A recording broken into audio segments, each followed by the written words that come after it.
মহাপুৰুষ জ্ঞানৰ আলোকেৰে সুসজ্জিত মনুষ্য জাতিক কৰি ত্বৰান্বিত মানৱতাৰ সাজেৰে প্ৰসাৰিত শান্তিপূৰ্ণ সমাজ হ'ল ৰচিত আদৰ্শৰ তুলিকা ব্যৱহাৰ কৰি আঁকিলা সভ্যতাৰ সুন্দৰ ছবি সৰ্বদিশে বিয়পালা মানৱতাৰ আৰ্হি আগবঢ়ালা মানৱ জাতিলৈ এটি সুন্দৰ চানেকি ভগৱান স্বৰূপে অনীতি খৰিলা এখনি সুখময় সমাজ লভিলা সুস্থিৰ নীতি নিয়ম ৰচিলা হিংসামত্ত সমাজক নিবাৰণ কৰিলা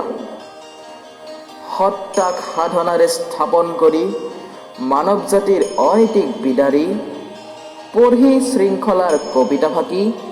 য'ত আছে পবিত্ৰ মলয়াৰ এখনি আৰ্হি মোচন কৰি সৰ্বগণৰ দুখ বিয়পালা প্ৰতিভা অনুৰূপ চিনাকি পালা ভগৱান স্বৰূপ নাম লভিলা মহাপুৰুষ